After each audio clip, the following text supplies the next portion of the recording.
Are you ready to immerse yourself in a conversation that'll make you laugh, reflect, and maybe even change the way you see the world? Today's guest on The Nichole Show is the brilliant and multi-talented Nona Mona, a comedian, performer, and formal social worker specializing in mental health.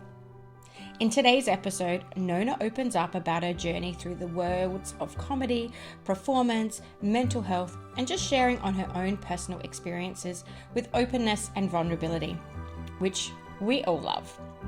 We'll talk about the power of authenticity, the challenges of being on social media, and the joys of embracing who you are, no matter what. So join us as we unpack the complexities of being human and discover what it really means to live authentically in today's world. Welcome aboard The Nichole Show with host Nichole Hamilton. Our task is to educate, empower, and change lives. Join us for stories of resilience and rebirth. Honest talks that inspire and challenge you.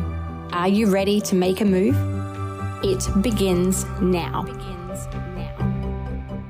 Welcome back to The Nichole Show, and we're actually in studio today. Yay! So, I love that. This is my beautiful friend, Nona Mona. Hi. It's actually your leader, so I always forget that. Well, Nona is my middle name. I know. And my whole family calls me Nona. Yeah, I love that. Yeah. And I just really love having beautiful conversations. I was going back through all the podcasts that I've already done, and my life is so freaking diverse. Like, I just have connections in so many spaces, and so through this podcast we can talk about so many different things so that nobody feels alone. And what are we going to get into now? How juiciness. So Nona is a performer and a comedian, and going back in the day, burlesque dancer, very successful burlesque dancer. I fell in love with you there.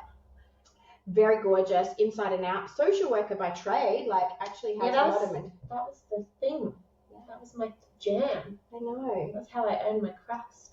It was. But yeah, you're just a beautiful human inside and out, and funny. And the funniest thing, I think it's funny, I'm going to crack myself up this whole podcast, guys. I think I'm funnier when I'm with Nona. I'm going to put that on my resume. I'm going to put it on my resume. Only funny when hanging with Nona. Do you ever, guys listening to this, do you ever have somebody that you just banter with and like you just like raise a frequency, or do you get it with everybody that you're around? I feel like banter is, I find it so important for my connections. So I work out who I'm connected with based on banter. Because you meet people that you can't banter with. Oh, 100%. As I said, I feel like I'm funny with you. I have my gay best mate. I hope he comes on one time, Craig. He is like funny and witty and really clever, but my brain doesn't flick into that all the time. It's not in that zone. But with you guys, yay, let's banter. So give us a little like give us your resume, give us a CV, give us an introduction. Well, you did a really good job of it. I did. You did. You smashed it. Yeah, so back in the day was a social worker, specialised in mental health, worked in mental health. And then, what do you call it? I ended up, just a friend of mine from work was like, hey, I'm going to go do these burlesque lessons. Do you want to come along? And I was like, I was always into the vintage stuff. So I was like, yeah, I'll come along. Anyway, I ended up kind of staying and she ended up not. And then I was like, oh, this is actually really fun. Yeah. And I like getting my tits out. So do I. That's why we get along so well, guys.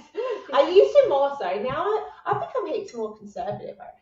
See, I'm going the opposite way. Oh, yeah, you're going full whore. I think that because, you know, I've been in the spiritual world and the coaching world, this podcast has given me a platform to show all sides. And, you know, every woman should have the right to behave and have all sides of themselves expressed. And yeah, I'm all for nudity and expressing and loving on your body and being in the pole community, which some people that will rub the wrong way, but oh well, scroll on past.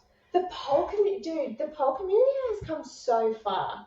Like, I remember starting years and years and years and years and years ago. And it was so tiny and it's just come so far. And it's basically like people like in Cirque du Soleil now. Oh, they're so good. I mean, the shit they're doing. There's so many pole dance studios now. Like I remember I used to have to drive to town. Like you have to drive 45 minutes to even get to one. Now there's one just around your corner. There's heaps, aren't there? I find it a beautiful community, but I'm really glad. So from your burlesque, like you obviously found, no, it's all good. Prepare for fucking ADHD. Prepare for dialogues flying everywhere. I'm undiagnosed, but, you know. Well, it took me to 43 to get diagnosed. Now I'm going to go through life without a diagnosis. No. I highly recommend not getting diagnosed. It wasn't fun. But you found, think that you found yourself on stage. Like, you know, you really do have that art of performing. I did it like drama at school. I was like the drama music kid and everything like that. She's doing her voice. But did you used to do that? No, I never did drama. No? I'm just natural. You're just dramatic. No, it took me to my maybe 20s to 30s to really get comfortable public speaking and being on camera. Yeah, right. Okay. Yeah, I wouldn't have thought that. I think you've got this natural kind of, as the youth call it, riz. Banter. I don't know. I do love being on camera, and that's why I've obviously got the podcast as well. I rather express through my words, my facials, than typing. I'm not a reader. I'm a listener. Yeah, you're a good listener. You're pretty in tune. You get really good at picking up on vibes, I reckon. Yeah. And people and deciphering bullshit and stuff. Yeah. Are you deciphering right now? Yeah, I love it. No, I am. I love that, and I guess that's why you and I get along so well. We have a bullshit radar, and you don't have time for the energies that be. I just really do love the fact that you express yourself so well, and what I was getting to is your banter, your presence, and that's been obviously a consistent thing in your life. And anybody listening to this or watching, please go follow Nona. She is freaking funny and has platforms and places and spaces you can see her. But then you, a few years ago, branched out into comedy, which I know was, because you are just naturally funny. And guys, please go back and look up Treno. It's one of my favorite characters. Nona does great voiceovers. Actually, what's your favorite accent or voiceover to do? Give us one. I put you on the spot. You bitch. What's your favorite accent to do? Accent? Or a voice, when you change your voice. What's your favorite go-to? Probably I don't say I do it well, so please don't think this is gonna go fucking well. But I love the New York kind of. I don't know what's the line that could get me in there? I don't even know. Oh my god! Isn't that more? Is it Jersey? See, Jersey, Jersey. I think that's a Jersey girl, but 100%. Because you grew up with the nanny. Yeah, the nanny, of course. Yeah, that was core memories for me. I was like, she is fabulous. She's funny. Love that accent.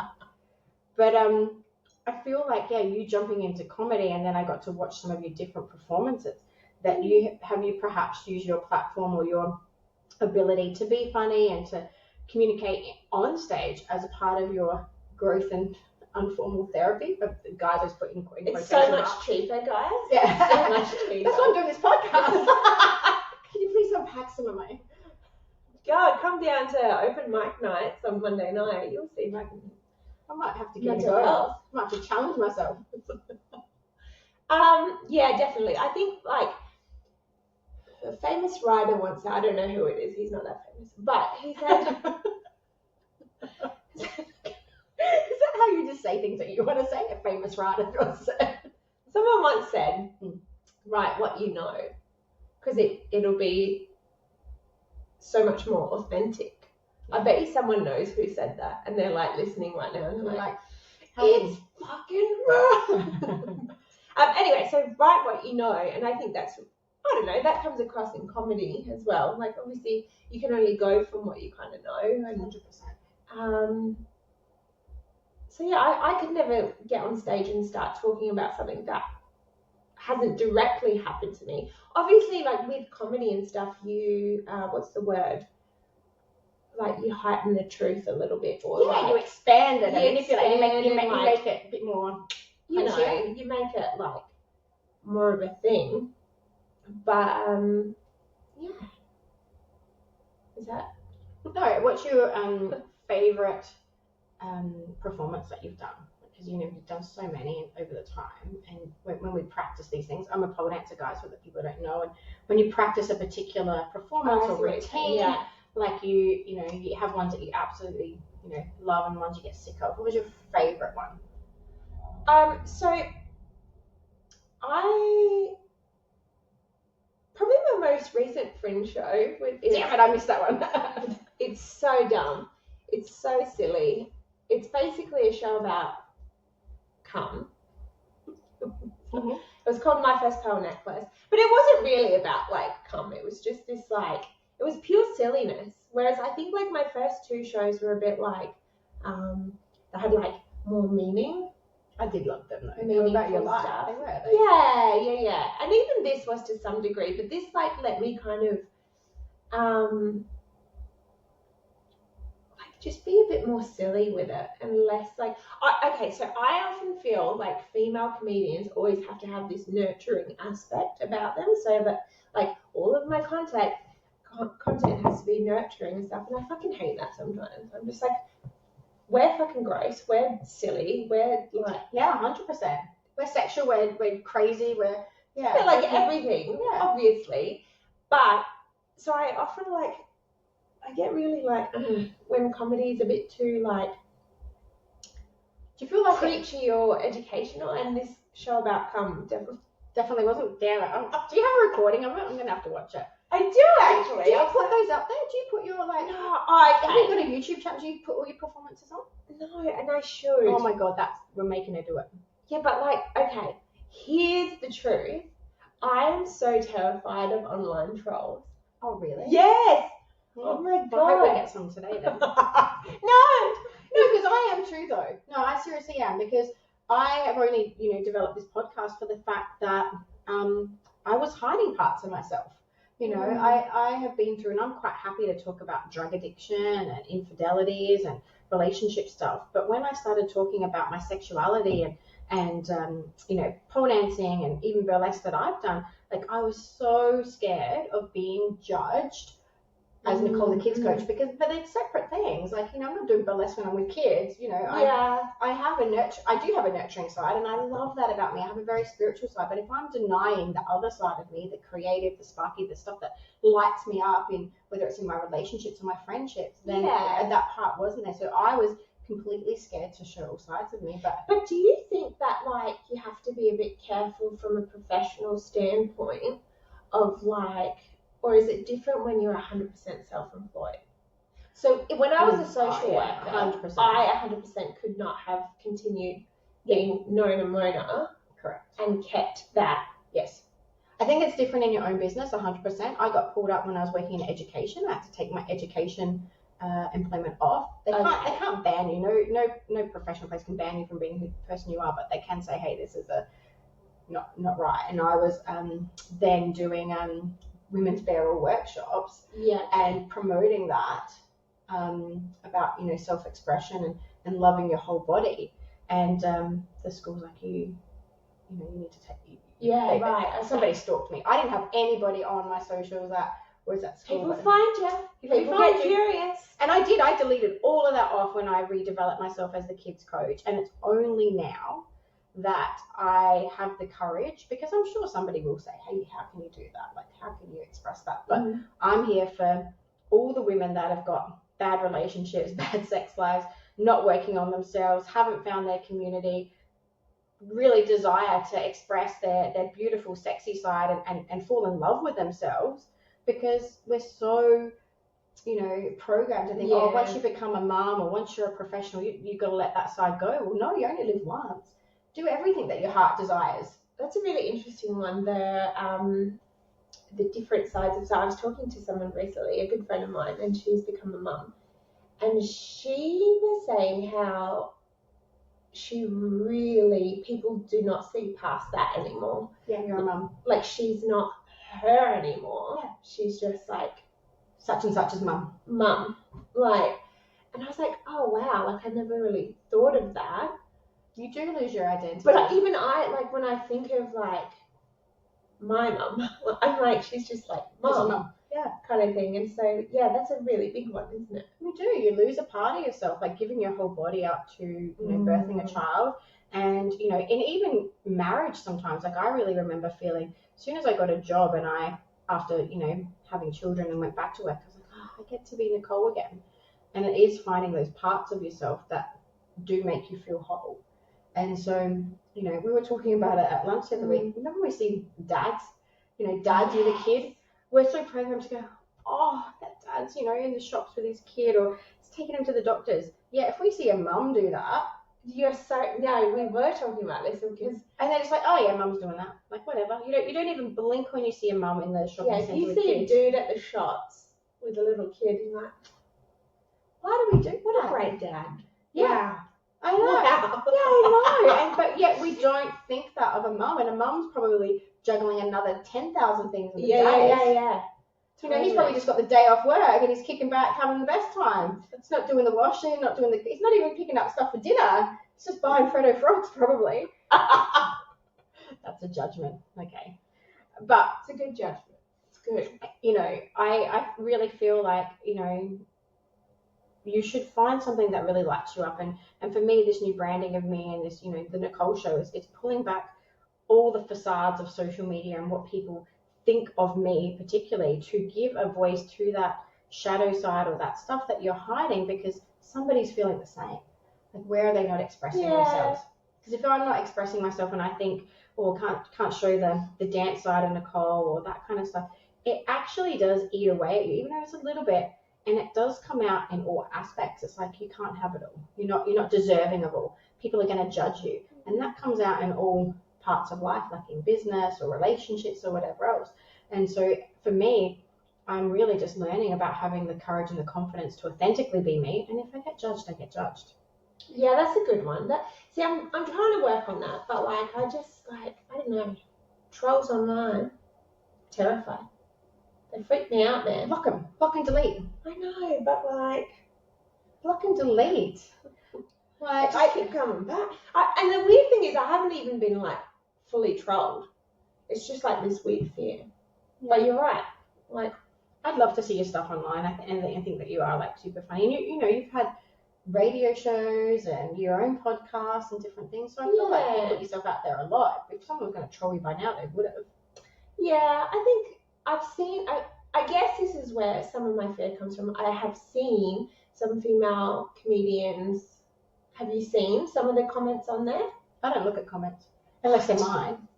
Okay. But say with that at the same time, because if you don't look at comments, then this isn't going to be relatable. But hopefully someone is. But at the same time, like I've watched things and I'm like, I don't fucking agree with that. And then I go to the comments and I'm like, I've seen someone who said something like express my opinion. I'm like. It's social media is hideous. It is. I know, like I do love it when, you know, someone has an opinion and says something and then somebody doesn't have the courage to say it, and there's those trails, or somebody else will just stick up for them and rip them a new one. I do know what you're talking about. Yeah. But for me, from a business sense, like if somebody's like, it wasn't even Medusa, but I had a picture back here with all these and it looked like snakes and spirals coming out of women, and they're like, how dare you work with kids when you've got Medusa behind you? Or, you know, you've got coloured hair and tattoos. Just delete and block. Like it is a muscle that you have to practice. Because I used to get, you know, into conversations about, you know, NDIS or what are you doing, and they're not your audience, and they're not your customers. So I'm just like, well, for every one that's gonna dislike me, there's probably hundreds more. True. Hundreds more that love me. Take your shoes off. Take your shoes off. Shit's getting real. It is getting real. And that is so sad though. And then you think about how many people post online then? How many people are posting online with fake shit then? Oh, everything's so good. Look at us. Yeah, that's so and then true. it's not. That's very true. Like social media is just, I don't know. I have this like love-hate relationship with social media. Like I'm definitely addicted. Like I spend a lot of fucking time on it. We all are. You're scrolling? Yeah. Stalking? Entertain me, fools. Yeah. But yeah, I find it's like a new, what's that word where you like go on there to not think. Yeah, it's a new trance or addiction or Like limiting. I don't know. It's like, for me, it's like meditation. Yeah, you do. You trance In a out. way. You just turn your brain off and Cat, another cat, cute cat, ugly cat. There's no such thing as an ugly cat. There's no such thing as an ugly cat. We are cat lovers. Yeah. No, I have a love-hate relationship with social media. I try and use it for good, for my business. Yeah. I do see the issues that it's having in our younger generations because they've just been brought up with it. Oh, dude. They're so overwhelmed and overstimulated. At least we kind of grew up with not having it, so we do know how to switch off and dysregulate. Like we do know, let's just turn it off. Our kids don't know how to turn it off. They, and they're getting bullied online these days. And when they leave school, it's not just like, hey, I'll see you tomorrow or see you after the weekend. It's Snapchats and Discord and so much, isn't it? And they're like it's like these little fragments of just like walking around just so. I'm so grateful I didn't have. Me too. I think phones were just coming in, but it was like, SMSs where you had to like pay, and you had to press symbol, and you had to press A, B, C, and you had to press the. Did you have those, the flip phones? And you couldn't just type, so you had to like press the number a couple of times. Oh, damn it! I know. And Snake. Yeah. Snake the game was king, man. And then you had to like program your phone with ringtones. That took forever. Dude. We're so showing our age. But like, I'm so grateful for that. I'm so grateful. Like, also just like dumb shit that I would have filmed and years later been like, oh my god, kids are so.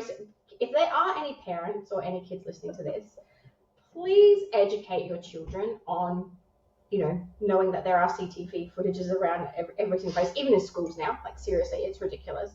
Not to record things if they don't want to get caught. We didn't get caught for anything, well, not much, because there were no cameras and nobody had a phone to record you. So you're just like, I don't know, it didn't happen. We're like, nah, and we just stick up for each other and no one would talk. And these days, too bad, so sad, you're on camera. Also, so be smarter. Just like thinking back to some of the stuff, like I'm just like, oh wow, I'm so lucky to be alive. Oh my god, yeah, that's shit that we did for sure. For sure.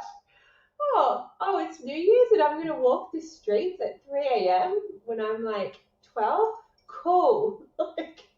Yeah, at times have changed, but at the same token, there is so many cool things. Like I do remember, and this is just another random thought that's popped in. Like I do remember, being bisexual in my 20s, and there was no apps. There was no nothing. I had to write a thing in the paper, answer somebody in the paper. There's little ads in the paper to meet a girl down at the cranker. The cranker, yeah. And I met a girl. Like there was no education for that kind of stuff. So I do love that there's podcasts and YouTubes and different things for everybody to go and research and find their things.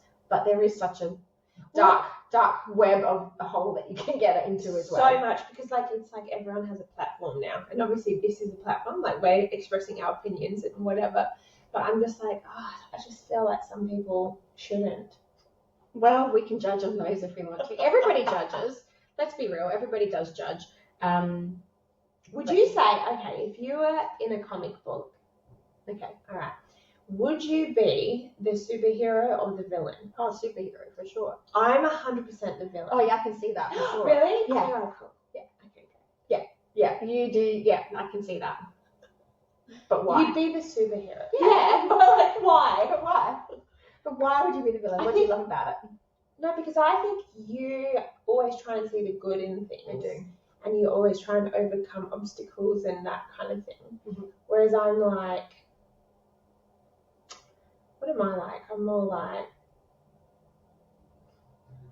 I get joy. Pessimist? The saddest? Inflicting pain? Let's put your, I don't know. I'm like, does everyone have to overcome something? No. Like, just fucking live your life. Yeah, there doesn't always have to be a reason. There doesn't always have to be a happy outcome. I get that. Yeah, you are pretty dark comedy sometimes. I like that. Like you said it how it is. Yeah, I get it. Everyone's but I think there's a space for, your like unicorn Your unicorn take on life, I think there's like... It does bite me in the ass it's like sometimes. balance, though, isn't it? Yeah, it does bite me in the ass sometimes. And, you know, but I honestly believe that, you know, my superpower is unconditional love. Like, I feel like I don't hold grudges. Like, I can have a rage minute. I can speak my truth. I can be a bitch. But I have the skills now to try not to and understand other people's points of view. And that's what personal development's done for me. Like, it's helped me become more confident, like in that courage. Like, I can put anything out there because, you know what, whatever. Because I've worked on those evolution. But I wouldn't have, like, you know, back in, you know, even 5 years ago, you know, my depression was more anxiety, and sometimes I wouldn't want to leave the house. Like, there's different things that I've had to work on to overcome. And, you know, having those beautiful coaches has definitely helped me. But for some reason, I don't know, I don't hold a grudge. I don't know where that comes from. Oh my god, I'm ethnic. I hold a grudge like today. So does my wife. She should be ethnic. She's doing stuff. I remember things from like, I don't even want to say because it's like insane. But I am like, oh, let me just go through the files. Remember that time? The year was 2001. Yeah, it's crazy. You were wearing a yellow dress. And you said. Ta-da, that's me. That's a good memory. And that's probably why your comedy is so funny, because you can pick things out and pull things out of people. Yeah. What's been one of the best platforms that you've loved? So you've done radio and different things and interviewed people. What's some of the, you know, the funnest parts of social media and things that you've got to participate in? I think like my go-to is Instagram. I like Instagram. I feel like it's the right balance of everything. When there was that massive push for video and stuff, I struggled a bit. I was like, oh, this seems like so much more effort. Like posting a picture? Yes. Then you're like, okay, choose, here we go, like, take the photo. But, and also because it makes everyone turn into, like, little movie makers. Have you seen some of the, like... Oh my god, some people are amazing. Like, so much technique that goes into it and everything, and I'm like... My VA does mine. If I do a reel, it's shit. My VA, if I give her all my photos and my bits and pieces, she's blended it and it comes out and she's put mute. Oh, I can't do it. I can't do it. That's why I've got this little setup. I love it. It's a very good setup. And she will edit it. My beautiful Ellie, who's in the Philippines. I love her. I couldn't do the kids coach and my business without her. So she does all the technical Shout out to Ellie and editing these videos. Honestly, it is a big help. But yeah, I do love talking though, so I'd much rather do a video than a post. But I love ChatGPT now, so you know that photo, the bath photo that I just posted, I love that. So I can put all my words and my descriptions. I use a voice memo. I voice memo what I want to say about it or whatever else, and then it will spell check because I'm dyslexic. Okay. And then I can post. Whereas before, I would never sit behind the keyboard and type. Like it just would. Not to do, I love talking, and now I've got that platform that I can, so I am actually posting more pictures with a bit of a story behind it. ChatGPT. Yeah, it's like an AI. It's an automated. Oh yeah. I think I've seen people just summon it with like for descriptions of shows, and it helps them write their copy a bit. Yeah. You can say, hey, write me a program on this, or hey, what are my macros for the food I just ate? You can ask it anything. It does it all. What kind of world are we living in? I know. It was this when I needed to do my homework in year 12. Oh yeah, because you my friends that are at uni, they have to put their stuff through a program. Oh, they do now because they check if it's automatic. Yeah, it does. I actually, so poor Jake. Hey, shout out to Jacob. He needed a poem done for English, and I was like, hey mate, we can just use ChatGPT. Oh no. And it had to be an Aussie poem with slang, and I just popped it in there, and I sent him this poem, and he screenshots it back to me. He's like, yeah, good one, Mum. 100% generated by AI. And I was like, well, it was. I said, I told you to change some of it. Aussie slang. Yeah, he had to do a poem in regard. I can't remember what it was about, but Aussie history and slang. So I just ChatGPT'd it. G'day, mate. Yeah, well, that's how it started. I can find it for you. Oh, it's so bad. But yeah, what's your favorite platform? Sorry. TikTok now. TikTok. Because it's easy for me to use. Because of the wording, like the speaking. And I love doing little videos. Insta I just can't gel with. I don't know why. I don't have many it's funny, followers isn't it, on it. how people have different... And good old Facebook Live. Like I do love my Facebook. Oh, yeah. I'm more to TikTok now because I find it easy. I love doing a little video, little blah blah blah. Cute. And the reels are going really well for these. Like my VA, again, shout out to Ellie. She do a reel and pop it on there, and it's getting lots of views. So good, isn't it? Yeah, I love it. It's amazing. Yeah, I think like okay. Do you know what has like kind of grinds my gears recently? No, I don't, but please tell me. Well, you're about to. Strap in, guys. Okay. No, and I feel like you understand. Is why is everything now content? Like, why do professionals or workplaces or performers or everything then have to become content creators? Like, that is just so exhausting, and it's like feeding the machine. I get it, because you want to create like enough awareness of your brand and whatever, and that part of it is just insane. It is exhausting. It is really exhausting, and you have to do it from a place of authenticity and want. So if you're posting for the sake of posting or wanting clients, people feel that. For me, this, like we were talking about this before as well though, but I love this podcast. I was on podcasts last year. I just went on everybody else's. I didn't have it within me to create one. And I am genuinely loving the beautiful conversations, the diverse people in my life, people that I can call on and share these stories with. And it is a passion project of love, and hopefully, people are getting insightful bits and pieces from it. But you will feel that. So if I'm doing this and I really love it, that's great. But why would you listen to somebody or watch somebody who's doing it? And you can kind of feel that. Like, you can feel, like, I'll scroll on by, I can just, It's definitely a skill as well, though. Oh, yeah, 100%. Like, I do love the people that have got thousands of followers and, different, content and reels, and you can see how amazing they are about putting it out there. But if it's not authentic, or it's not really what's going on in their world, what's the point of doing it? Well, this is my point. It's like, I think it's like, it blends into business now. Like, I was watching a TikTok and I was like, this is kind of funny. And then I looked at who created it, and it was Ryanair, like the Airways from the UK, I think. Okay. And they're just so funny. Like, whoever's in charge of their marketing. Oh, that's cool then. But that's a whole nother, we've created a whole marketing is now social media. Advertising. Anyway, correct. I'm just like, Hey everyone, Nichole here, and I hope you're enjoying today's episode. I just want to take a quick moment to talk to you all. If you're finding value in our conversations and loving the raw, honest dialogues we're having here, I've got a small favor to ask. This podcast is a passion project for me, and there's nothing I love more than bringing these stories and insights to you.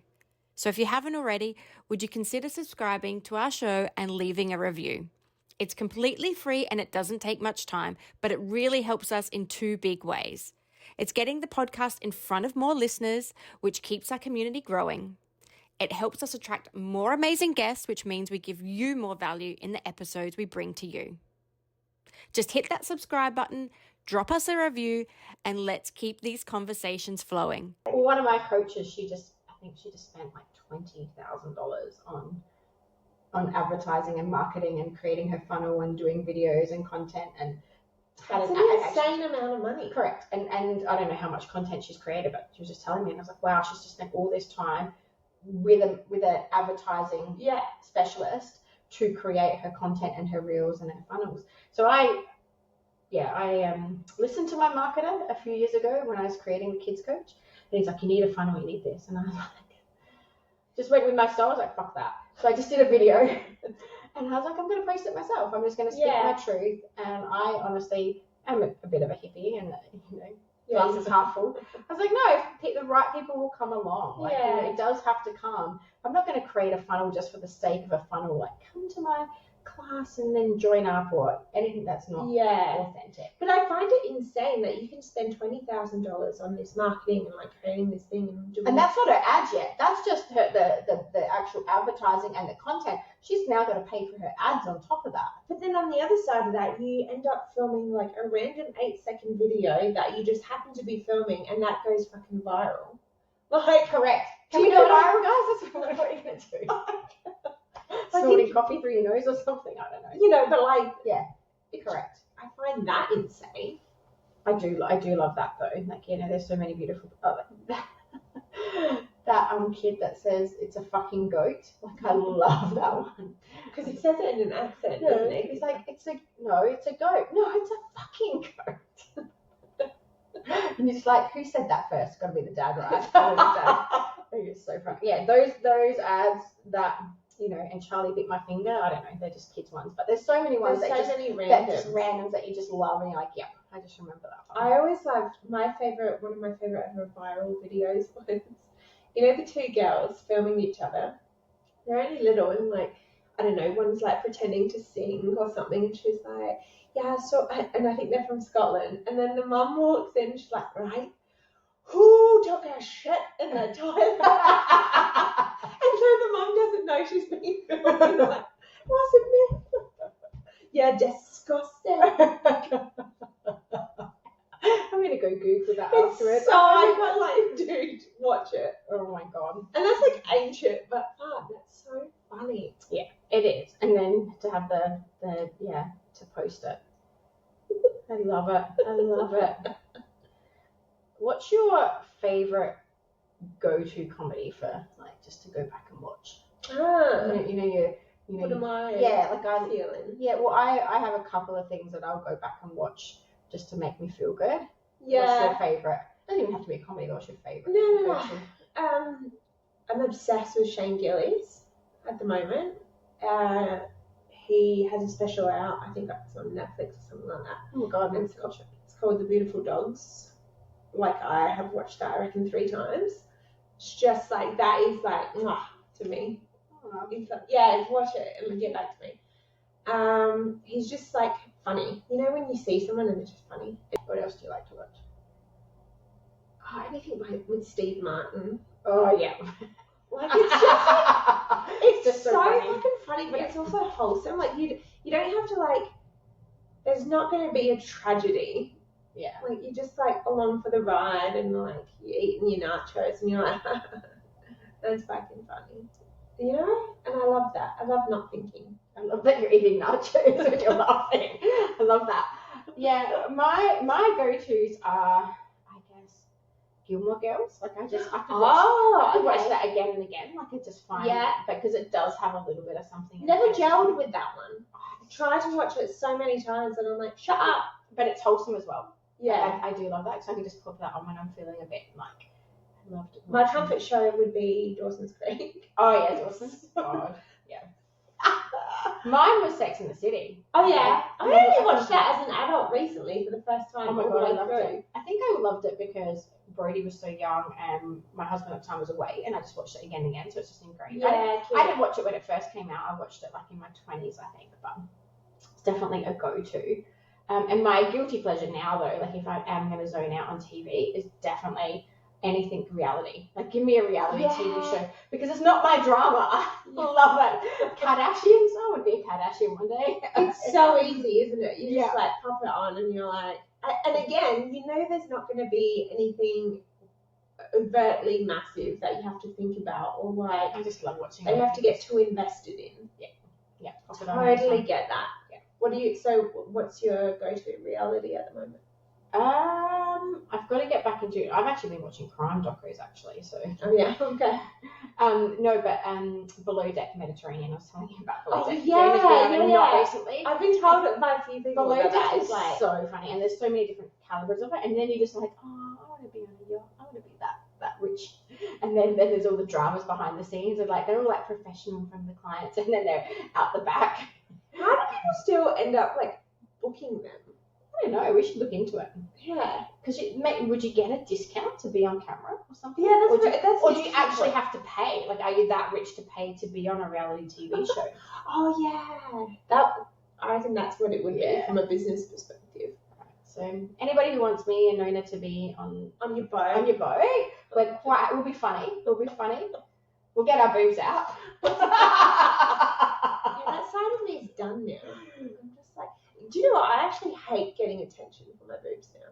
Really? Yeah, it's weird. Like, I often like cover them up. I get anxiety if I'm wearing like a nice low cut dress out in public. Oh, you're gorgeous. Yeah. I don't know. I just like, I'm like, Maybe because you just change your eras. yeah, maybe. I'm just like, Are you ever going to get a reduction then? Thought about it. Hey, definitely thought about getting. I've got obviously implants, like, and I have thought very much about getting explants. But would you just go down a size, or would you? I don't know. Yeah. I've got implants too. Like I grew up just really not liking the shape of my body, and after I had kids, I got implants because I loved it. Like I love a curvy girl. Like it's my aesthetic. I believe that you should be able to do whatever you like within your body and to make yourself feel good. But yeah, do what feels right for you. Then an interesting one, isn't it? Because I'm not a little girl and you're not a little girl. No. Put it that way. Like I like my curves, and if you went probably too small, I don't know. You got to go with what I know. But so the thing is, like, boobs. I just like miss looking slick. So like, you know, that kind of chic look, like if you're trying to wear just like a business shirt, everything is sexualized. Yeah, and then I saw that top you're wearing. Oh yeah. Everything is like, am I about to make a porno? Like, you know, I'm like, stop. So I don't know. There's that thought process. That's interesting. Yeah. That was a little tangent. So I an interesting one though as well. Like I know people get explants for health reasons and stuff. I've never had any issues. Me neither. Never. I think it's a mindset thing. I think people that's a bit controversial. But I do believe that if you like are scrolling on social media and then you're like, oh my god, I've got implants. Oh my god, I've got a headache too. Oh my god, and then you create it. I really think there's like. I think that's a bit like with diagnosis. Yeah. So people that go, oh, I've had that trait or like whatever, and look, it works both ways. Like some people discovered that maybe they do have that diagnosis or whatever. But I think like the amount of people self-diagnosing themselves with things on Dr. TikTok is like wild. Correct. Yeah. Social media, that is a thumbs down. That is an absolute thumbs down. But yeah, no, I've never had any issues with mine. But I honestly believe as well, like it's a mindset thing. Like your body can heal anything. I feel like if you work through, everything emotionally, physically, and spiritually. I have no doubt though that say like if you're putting 2 big fucking bags in your body and there's a leak or something. Of course, that's exceptions to the rule. Totally, I definitely think there'd be like some kind of illness happening from it. But yeah, I've never associated getting them. The only thing I will say, and I don't know if this happened to you, I ended up putting on heaps of weight after my implants. Wasn't that just a phase of your life though, when you're like super happy? No. I don't know what it was. There was something about it. You were just super happy. Yeah, you were in a different phase. It was the fucking nachos. It was the nachos. I don't know. I put on. My weight has always fluctuated. Let's be real. Like my weight has always fluctuated. I don't think I've got a very high metabolism. I can, I could put on 5 kilos this weekend if I wanted to. Like sit on my ass and eat a lot of shit and have some cocktails. But I'd actually never had the correlation of because I've had my breast implants done twice. Yeah. Okay. I've never noticed the correlation to the two. I'd have to go back and have a look. Yeah, interesting. I don't know if it was just maybe it was just the 60s. No, sorry. When we get older, it is harder to maintain weight and different things. And for those that are interested, I've changed my journey. Like I've actually gone there's all this stuff on there to eat less and Ozempic or whatever it is, the injections. I tried them as well. Like I am now like in a really good place in my body, mind, soul that I have the energy to put into actually doing something, and I've got a new trainer and a program, and I'm eating properly, like actually eating the right macros and stuff, and I feel so much more clear. I feel really energized. I feel my body feels a lot stronger. I think there's so much misinformation out there in regard to women, body shapes, diets. Dude, that industry in itself is wild. It's so wild. I'm not there yet. I'm 100% like fucked in the head from it. Me too. I keep jumping on the scales every morning. I do, and I just I don't know why. I can't. It's actually really horrible. So I can't even remember a time where I didn't care about the number, the weight, or how, Oh, look. And then you go back and you look at yourself, because I was picking on myself 16 or 17, and I was like tiny, and you know, and then I look back and I'm like, but I was beautiful, and you know, different. Dude, we in have so high much school, body dysmorphia, seriously. In high school, I thought I was like always the biggest person. Like I was like, all my friends were just like a little bit shorter or whatever, and I just always felt like I was like, hey guys. And then I look at photos and I'm like, what? No. What is wrong with you? Like that is Why do we do horrendous. that? I don't know. What is? I don't know. And you know, like the most like, it's like I am obsessed with when I go to the beach or the pool or whatever. When I see little girls, before that hits them. Yeah, 100%. When they're just like sitting around, like eating, like doing Whatever. whatever, like just like mucking around. I'm like, I'm like at that time. I'm like, please don't destroy them. Like, yeah. 100%. And you know, and it's also the modelling of our mums. Our mums used to say, you know, I'm fat, so then we thought we were fat. There's so much we can go into. There's so much we can go into.